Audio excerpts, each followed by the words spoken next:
BSc 6 semester math online प्रचार के लिए थोड़ा सा बता रहे हैं। वैसे बीएससी का फर्स्ट सेकंड थर्ड फोर्थ 5 6 सारे सेमेस्टर हम पढ़ाते हैं।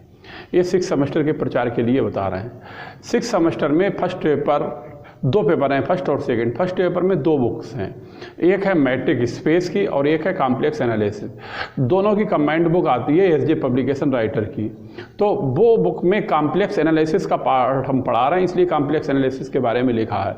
कॉम्प्लेक्स एनालिसिस की बुक एसजे पब्लिकेशन राइटर से हम पढ़ाते हैं। पढ़ाने के बाद इसमें यूट्यूब चैनल हमारा बना हुआ आस न्यूट्रिशन सेंटर के नाम से। इस चैनल को तुम सब्सक्राइब करोगे तो इस कॉम्प्लेक्स एनालिसिस की वीडियो निकल आएंगी। अगर तुम्हारे पढ़ाई समझ में आए तो ये हमारा व्हाट्सअप नंबर है 7456813684। इस पर नाम क्लास कॉलेज का नाम भेजोगे, हम तुम्हें अपनी एप्लीकेशन से जोड़ देंगे। एप्लीकेशन से तुम जुड़े रहोगे 8-10 दिन डेमो के लिए। अगर पढ़ाई तुम्हें समझ में आए तो तुम्हें फीस भी पे करनी पड़ेगी। फीस पे करोगे फिर ये सारी वीडियो तुम्हारे पेपर तक रुकेंगी। ठीक है, बस इतना ही बताना है।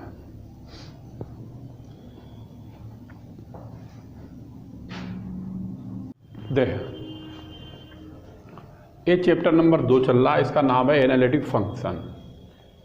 अब इसमें आर्टिकल 2.12 है, पेज नंबर 57 पर है। ये एनालिटिक फंक्शन की ही परिभाषा बताने जा रहे हैं और ये परिभाषा काफ़ी आ चुकी है, बहुत बार आ चुकी है। अब देखो, सुनो, समझो। एनालिटिक फंक्शन होता क्या है। जैसे कोई भी फंक्शन, ए फंक्शन एफ जेड, परिभाषा जो लिखेंगे, कोई फंक्शन एफ जेड है विच is one valued and is differentiable, यानी वन वैल्यूड हो और डिफरेंशिएबल हो एट एनी पॉइंट z0, किसी भी पॉइंट z0 पर, is said to be analytic at a point z, वो z पॉइंट का ही एनालिटिक फंक्शन कहलाएगा। बात समझ में। और एनालिटिक फंक्शन उसे भी कहते हैं जो काची-रीमन इक्वेशन कंडीशन को सेटिस्फाई करता हो। ये काची-रीमन क्या होता है, इसके बाद आर्टिकल कराएंगे, वो काची-रीमन कहलाता है। बात समझ में। अगर कोई भी इक्वेशन काची-रीमन इक्वेशन को सेटिस्फाई करती है तो वो फंक्शन जो है वो एनालिटिक फंक्शन ही कहलाता है। बात समझ में। अब इसकी हम परिभाषा लिखाते हैं, फिर से एक बार सुन लो। A function F Z which is one valued and is differentiable, यानी जो फंक्शन वन वैल्यूड हो और डिफरेंशिएबल हो, किस पॉइंट पर, एट ए पॉइंट z0 पर, is said to be analytic at a point z, वो उस z पॉइंट का, z0 जो पॉइंट है वो एनालिटिक फंक्शन के नाम से जाना जाता है। अब लिखो इसकी परिभाषा, लिखो, बोलते हैं, लिखो। हाँ, ए function F Z, a function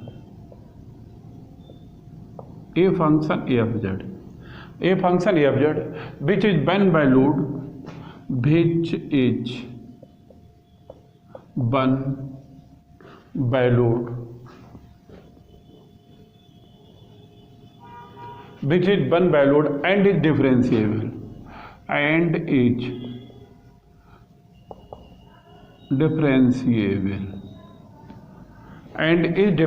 at a point z0, at a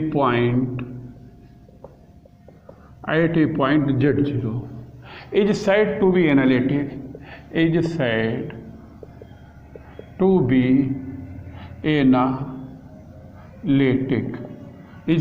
be analytic at a point z,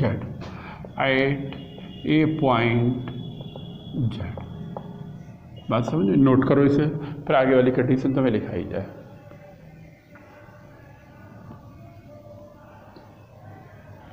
ठीक है, कहने का मतलब है ये function F Z which is one valued हो और डिफरेंशिएबल हो, किस पॉइंट पर हो, z0 पर, is said to be analytic at a point z, वो z पॉइंट का क्या कहलाएगा, एनालिटिक पॉइंट कहलाएगा। लिख लो, फिर आर्टिकल कराएं आगे वाला।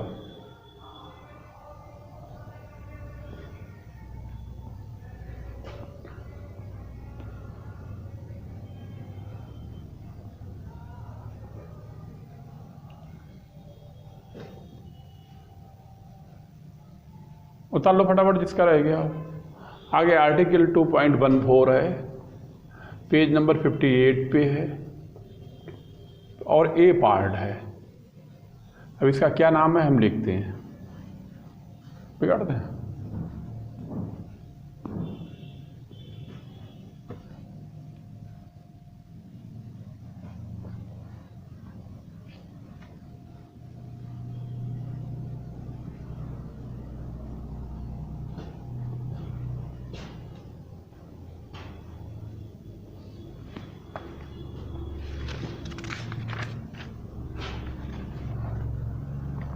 आर्टिकल 2.4 ए पार्ट करा रहे हैं।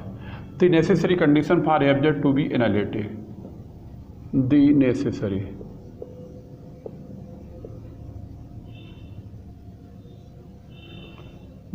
Condition for F to be analytic, to be analytic.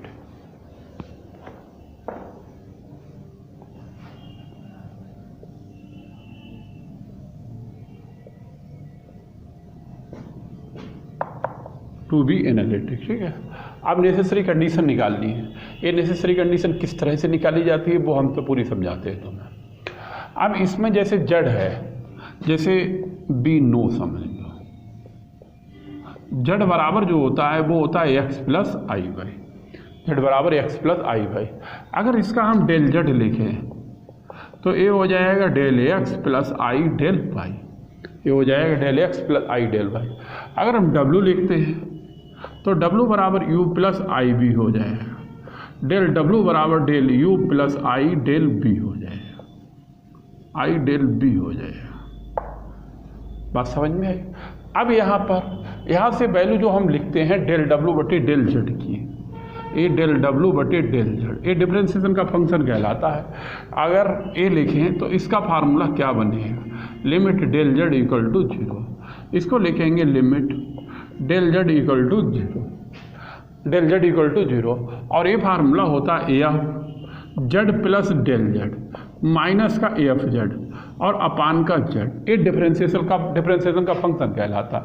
अपान का डेल जेड होता है, ये वाला आता है डेल जेड। बात समझ में आई। अब यहीं से हम फंक्शन ए लेके चलते हैं, लिखेंगे टेकिंग, ये फंक्शन लेके चलते हैं। जैसे ए डेल डब्लू बटे डेल जेड लें, ए डेल डब्लू बटे डेल जेड, और लिमिट ले लें डेल जेड इक्वल टू 0 पर। अगर यहाँ पर बटे में 0 रखेंगे तो डेल डब्लू बटे 0 का मतलब हो गया इन्फिनिटी। अब ए किसके बराबर लिख सकते हो, ए लिख सकते हो लिमिट डेल डब्लू बटे डेल ए एक्स के, और यहाँ पर भी लिमिट, यहाँ पर लिमिट आएगी डेल एक्स इक्वल टू 0। ऐसा कैसे ये बराबर हो गया, अगर इसमें यहाँ पर जब 0 रखोगे, ये लिमिट रखोगे तो डेल डब्लू बटे 0 आएगा, यहाँ पे 0 रखोगे डेल डब्लू बटे 0, तो ये दोनों पद बराबर होगा, इसलिए ऐसा लिख सकते हो। और ए फंक्शन कैसा है, अगर इसकी लिमिट हटाओगे तो ए बराबर हो जाएगा डेल डब्लू बटे डेल ए एक्स के, और इसे डालेंगे समीकरण नंबर 1। अब यहीं पर हम एक फंक्शन और लिखते हैं, ये लिखें taking limit del Z equal to 0 del W बटे डेल जेड बराबर लिमिट लिखेंगे। अब लिमिट यहाँ पर डेल एक्स, यहाँ पर डेल वाई इक्वल टू 0, और ये फंक्शन कर देते हैं डेल डब्लू बटे आई डेल वाई, आई डेल वाई। अगर डेल वाई की जगह 0 रखोगे तो डेल डब्लू बटे डी 0 हो गया, और इसमें डेल जेड की जगह 0 रखो डेल डब्लू बटे 0 हो जाए। ये दोनों पद आपस में कैसे हो गए, बराबर होगा, इसीलिए लिख दिया गया। अब जब बराबर हैं तो हम लिख ही सकते हैं, तो इसको अगर लिमिट डेल हटाएंगे, लिमिट हटाएंगे तो ए बराबर हो जाएगा डेल डब्लू बटे आई डेल वाई, और ए समीकरण नंबर कितनी हो गई, ये समीकरण हो गई 2। बात समझ में आई नहीं आई, फिर से समझ लो। ए डेल डब्लू बटे डेल जेड हो गया, ए डेल डब्लू बटे डेल वाई, और यहाँ पर आई हो गया। ये लिमिट हटाएंगे डेल डब्लू बटे डेल वाई, और क्या हो गया, आई हो गया। अब इधर वाला हिस्सा बराबर है तो समीकरण 1 बराबर समीकरण 2 के कर ले, तभी क्या आएगा, ए आएगा डेल डब्लू बटे डेल ए एक्स बराबर 1/i, और डेल डब्लू बटे डेल वाई आएगा, डेल डब्लू बटे डेल वाई आएगा। अब डब्लू बराबर किसके हैं, W बराबर है u प्लस आई बी। अगर इसका हम differentiation with respect to X कर लें, इसका differentiation with respect to X करें, तभी ए हो जाएगा डेल W बटे डेल ए एक्स बराबर डेल u बटे डेल ए X plus I del b बटे डेल ए एक्स। अगर इसी का हम differentiation with respect to y करें तभी ए हो जाएगा डेल डब्लू बटे डेल वाई बराबर डेल यू बटे del Y plus I del B बटे डेल वाई, आई डेल बी बटे डेल वाई के हो जाएगा, ये आ जाएगा। अब यहाँ पर डेल डब्ल्यू बटे डेल ए एक्स है, तो इसकी जगह पर हम लिखेंगे डेल यू बटे डेल ए X plus I del B बटे डेल ए एक्स बराबर 1/i। अब डेल डब्ल्यू बटे डेल वाई की जगह पर आ जाएगा डेल यू बटे del Y plus I del B बटे डेल वाई। अब यहाँ पर ए है डेल यू बटे डेल ए X plus I del B बटे डेल ए एक्स, इसको 1/i से मल्टीप्लाई करें तो 1/i डेल यू बटे डेल वाई, और i से i कैंसिल होगा, डेल बी बटे डेल वाई हो जाए। अब इसमें i से गुणा करें, i से करें भाग, तभी ये हो जाएगा डेल यू बटे डेल ए एक्स प्लस आई और डेल बी बटे डेल ए एक्स। ये आई स्क्वायर बराबर माइनस बनाएगा, माइनस का आएगा डेल यू बटे del Y plus del B बटे डेल वाई, और ए आई भी आएगा क्योंकि ये आई स्क्वायर माइनस 1 हो गया, इसको चाहे नीचे लगाओ चाहे ऊपर लगाओ, और ए वाला आई तो बचेगा, तो इसलिए यहाँ पर क्या आएगा माइनस का आई। बात समझ में आई। अब इसमें सेपरेशन कर दो, लिख देंगे यहाँ पर separation of real and imaginary part, real and imaginary part. अब इसका रियल पार्ट क्या कहलाएगा, ये कहलाएगा डेल यू बटे डेल ए एक्स, ये इधर का रियल कहलाए, ये इधर का रियल कहलाए, और ये बराबर हो गया डेल बी बटे डेल वाई के। अब इधर का इमेजिनरी क्या कहलाएगा, ये कहलाएगा डेल बी बटे डेल ए, इधर का इमेजिनरी ये कहलाएगा लेकिन आई छोड़ देंगे, तभी माइनस का हो जाएगा डेल यू बटे डेल वाई, डेल वाई। ठीक, यही हमारी necessary condition for a object to be analytic, और ये वेरी इंपॉर्टेंट है। और एक बात और बताएं, ये दोनों इक्वेशनें जो हैं वो काची-रीमन इक्वेशन के नाम से भी जानी जाती हैं। ये दोनों इक्वेशनें काची-रीमन इक्वेशन के भी नाम से जानी जाती हैं, तो हम वो भी इसमें लिख देते हैं।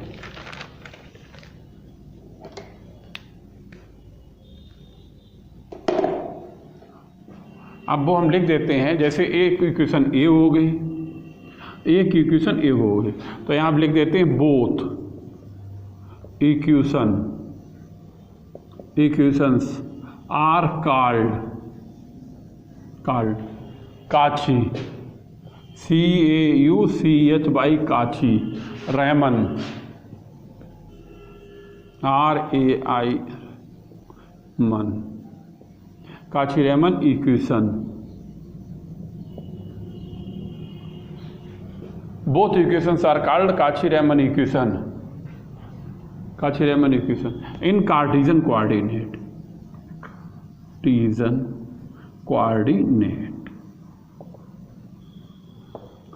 Cartesian coordinate.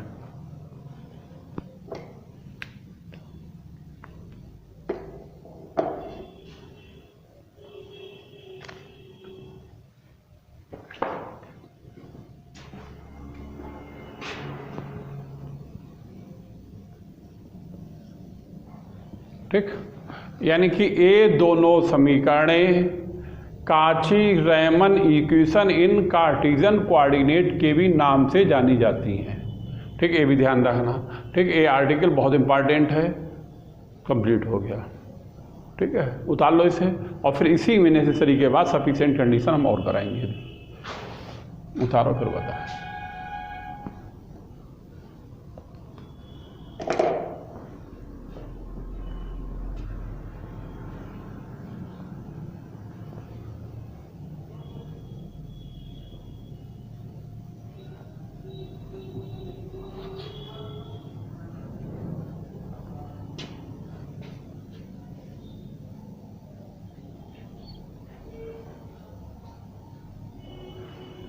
ए वाला रियल है, ए वाला रियल है, बराबर कर दिया गया, ए इमेजिनरी बराबर कर दिया। नोट कर लो, फिर आगे लिखा है।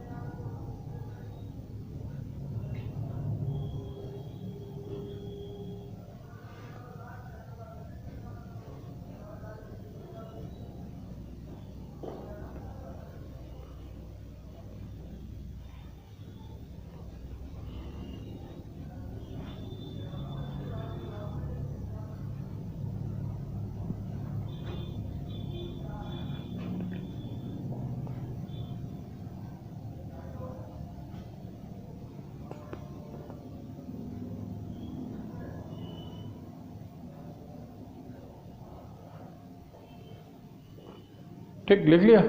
अब डालो हेडिंग, बिगाड़ दें।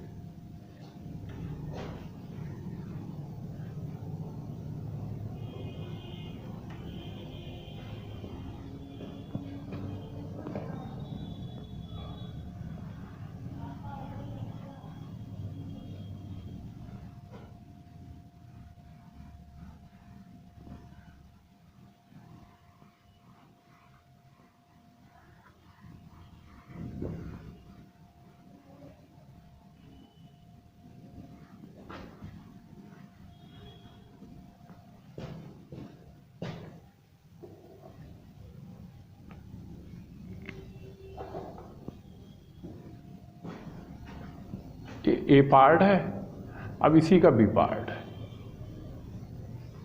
ठीक, अब डालो इसके लिए। ए है सफिशिएंट कंडीशन, लिखो sufficient condition, sufficient condition for F Z to be analytic, for F Z to be analytic.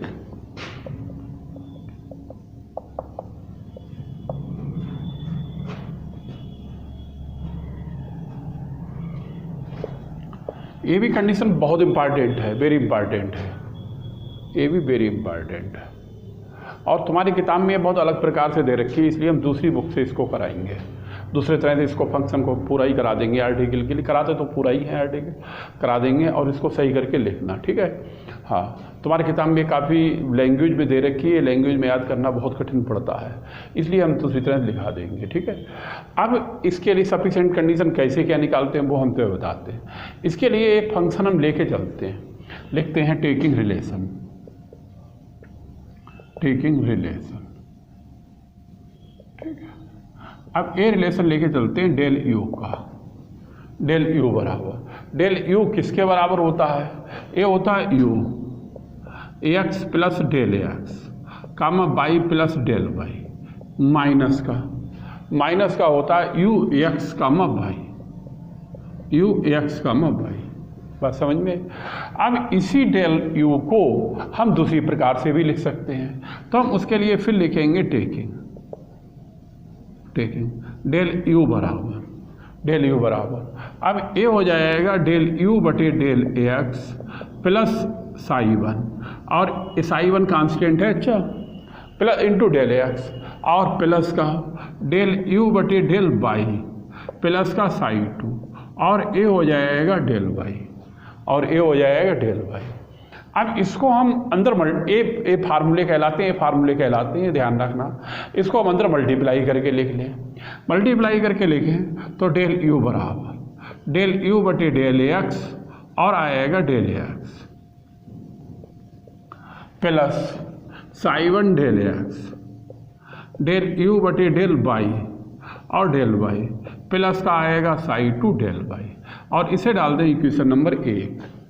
अब सिमिलरली करके लिख लें, सिमिलरली डेल यू के बाद लिखें डेल बी, डेल यू के बाद लिखें डेल बी।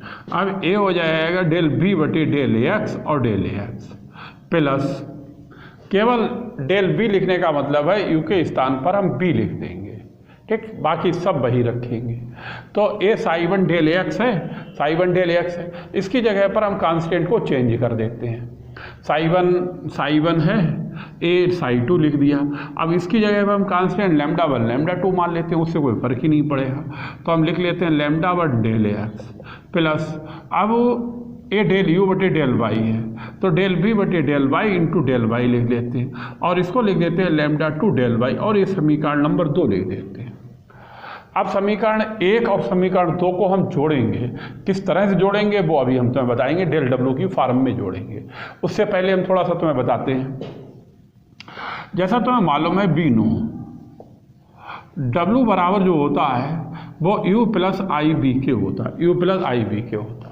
अब इसको हम डेल से गुणा करें तो डेल डब्ल्यू बराबर del U plus I B हो जाएगा, यू प्लस आई बी हो जाएगा। अब ए हो जाएगा डेल यू प्लस का आई डेल बी हो जाएगा, del U plus I del B हो जाएगा।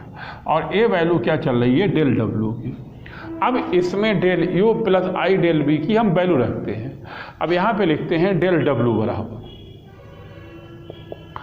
अब डेल यू की वैल्यू समीकरण नंबर 1 में होगी। अब ये क्या है, डेल यू बटे डेल एक्स और del X plus psi 1 del X, del U बटे डेल वाई और del Y plus psi 2 del Y, psi 2 del Y plus का आई हो गया। अब डेल बी की वैल्यू हम ए वाली रखें तो इसको सबको हम आई से मल्टीप्लाई कर दें, तब ये आई आएगा और डेल बी बटे डेल ए एक्स इंटू डेल एक्स हो जाएगा। आई आएगा लैम्डा बनाएगा, डेल एक्स आएगा, आई आएगा डेल बी बटे डेल वाई आएगा और डेल वाई आएगा, आई आएगा लैम्डा 2 आएगा और हो जाएगा डेल वाई। बात कुछ समझ में आ रही है।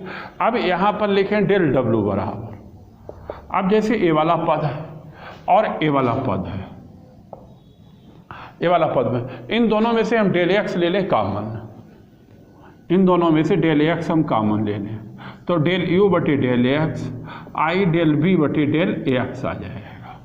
ठीक है।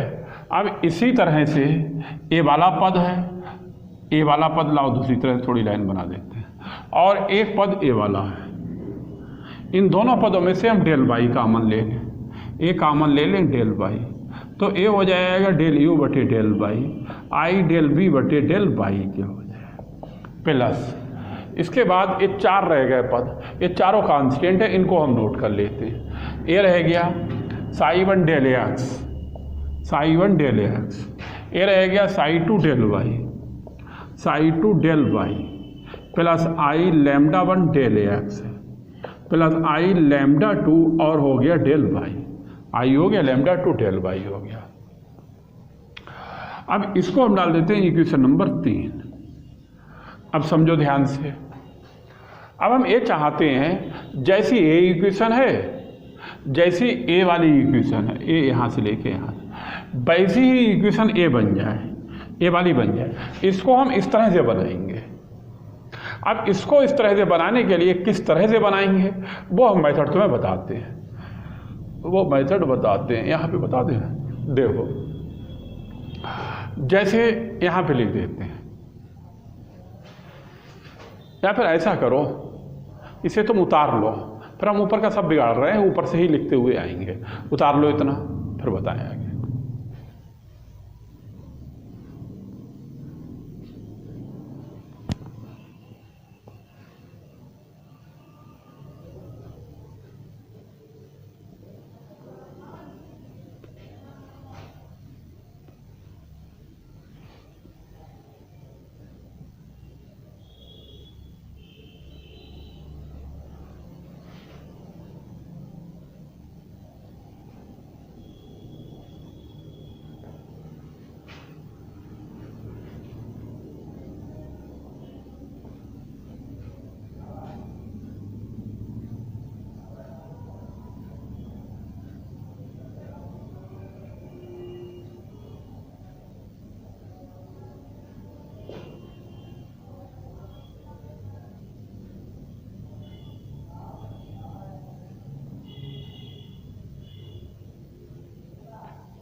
ठीक है, बताएं।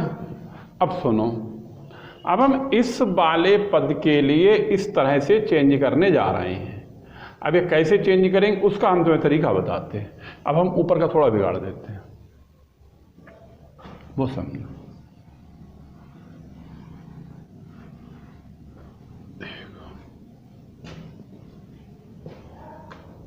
देखो ए है इक्वेशन डेल यू बटे डेल वाई आई डेल बी बटे डेल वाई।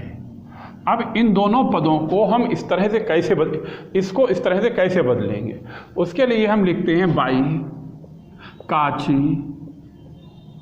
Ramon equation.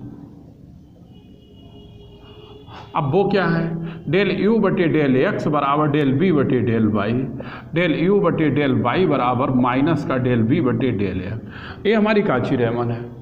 अब इसमें डेल यू बटे डेल वाई, डेल यू बटे डेल वाई की जगह पर ए आ जाएगा, माइनस का डेल बी बटे del X, I del B बटे डेल वाई है, इसकी जगह पर ये डेल बी बटे डेल वाई है, और इसकी जगह पर डेल यू बटे डेल एक्स आएगा, इसकी जगह पर आएगा डेल यू बटे डेल एक्स आएगा। अब ए वाला माइनस है, ए -1 होता है आई स्क्वायर के बराबर, ये होता है आई स्क्वायर के बराबर, और डेल बी बटे del X, I del U बटे डेल एक्स, इन दोनों में से आई ले लें कॉमन, तभी ए आ जाएगा डेल यू बटे डेल एक्स और प्लस का आई डेल बी बटे डेल एक्स,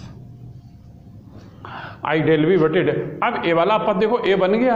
अब कहने का मतलब ये हुआ है कि डेल यू बटे del Y plus I del B बटे डेल वाई बराबर आई, और डेल यू बटे डेल एक्स प्लस का आई और डेल बी बटे डेल एक्स इसके बराबर आ गया। यानी कहने का मतलब इस वाले पद के स्थान पर हम ए वाला पद लिख सकते हैं। ठीक, अब रखते हैं वैल्यू।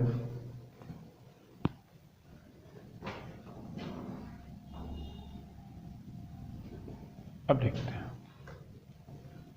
अब इसमें वैल्यू रखें तो लिखे पुटिंग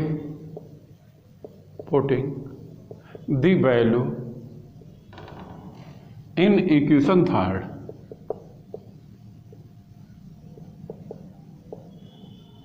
इन इक्वेशन थर्ड। अब डेल डब्ल्यू बराबर डेल एक्स, डेल यू बटे डेल एक्स आई और डेल बी बटे डेल एक्स, ठीक, प्लस का डेल वाई, डेल वाई। अब इसकी जगह पर ए वैल्यू लिखेंगे तो पहले तो आएगा आई आएगा, और आएगा डेल यू बटे डेल एक्स आएगा, आई डेल बी बटे डेल एक्स आएगा। यानी कि इसके स्थान पर ए वैल्यू उठा के हमने रख दी। अब तुम देखो ए वाला पद और ए वाला पद एक सा बन गया। अब आगे वाले सब हम इसी तरह लिख लेते हैं, ए साई 1 डेल एक्स प्लस का Sai 2 del Y plus I lambda 1 del X plus I lambda 2 del Y. ठीक, अब हम नीचे वाला ये बिगाड़ेंगे, नीचे वाला ये बिगाड़ेंगे।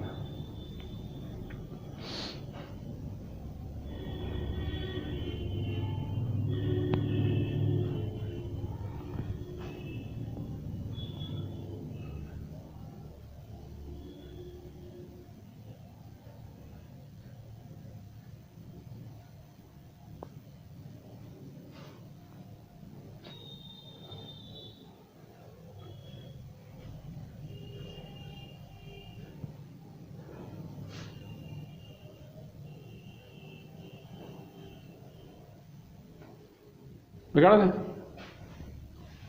अब ये नीचे वाला हम बिगाड़ देते हैं।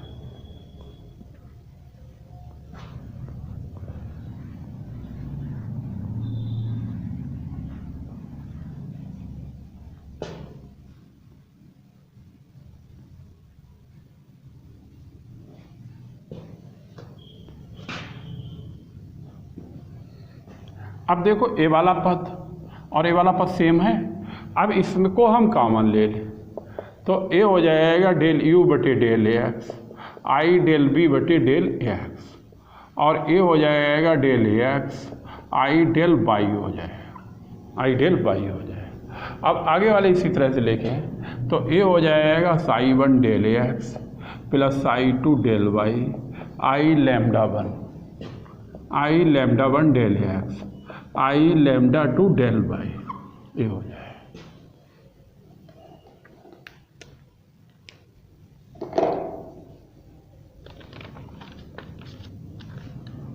ठीक है, ये आएगा।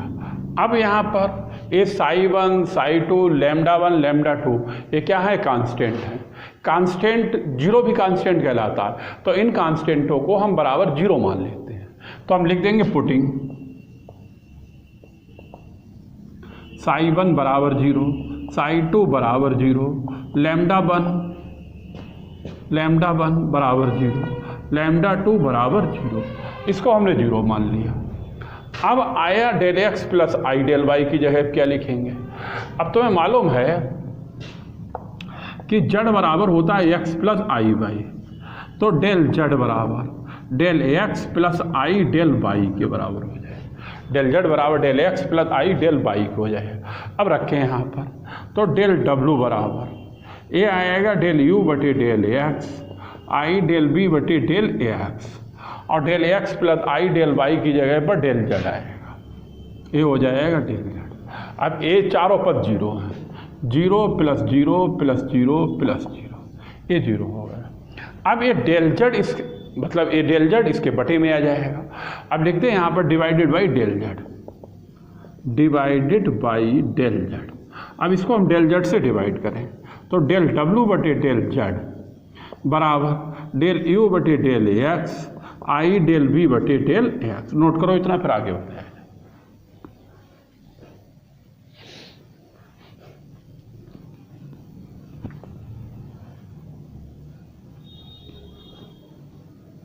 लिख लो, फिर ऊपर से ही बिगाड़ के लिखेंगे।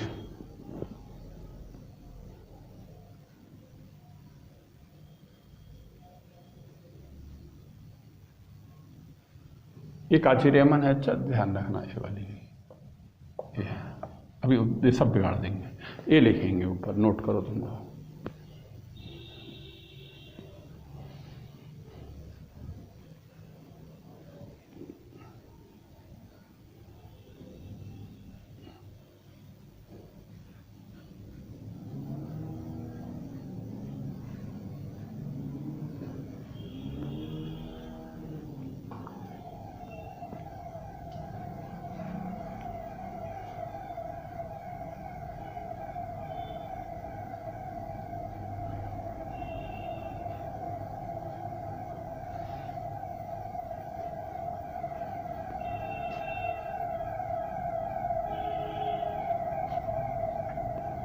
ठीक, लिख लिया। अब देखो, अब इस पद को हम ऊपर लिखें।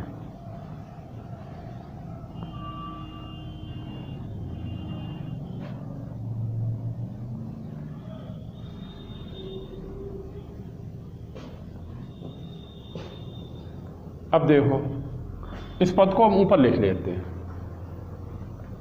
ये वाला है डेल डब्लू बटे डेल जेड बराबर डेल यू बटे del X plus I del B बटे डेल एक्स। यही है।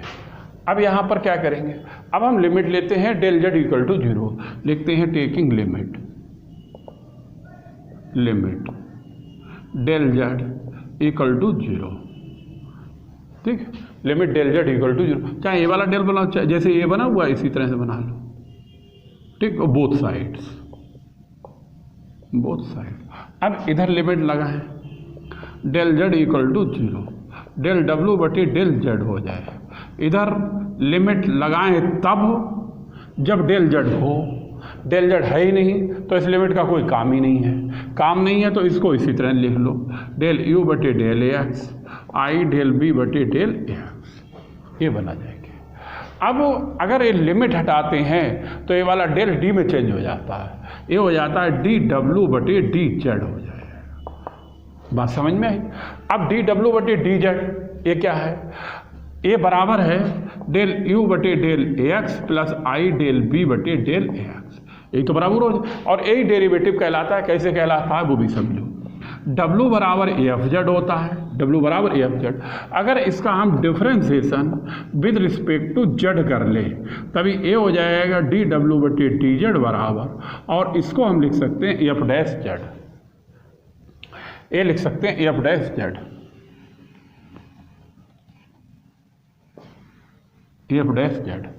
अब यहाँ पर डी डब्ल्यू बटे डी जेड ये तो बराबर हो गया एफ डैश जेड, और ये हो गया डेल यू बटे del X I del B बटे del X, I del B बटे डेल। इसका मतलब है ये मतलब हुआ जाए कि F Z is analytic.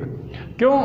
A function he derivative है और ए वाला फंक्शन इसके बराबर आ गया, इसलिए ये फंक्शन एनालिटिक कहलाएगा और इसीलिए इस कंडीशन को अब सफिशिएंट कंडीशन कहते हैं। लिखो hence function F Z is analytic. ठीक, आगे लिख सकते हो are called sufficient condition for F Z is. ठीक, हो गया, ये इसका प्रूफ हो गया। ये काफ़ी इंपॉर्टेंट थ्योरम है दोनों, यानी ए भी इंपॉर्टेंट है, इससे पहले वाली नेसेसरी कंडीशन भी इंपॉर्टेंट है। ठीक, आज इतना ही कराएंगे, इसके आगे का आगे वाली वीडियो में कराएंगे। ठीक है, ठीक, नोट कर लो।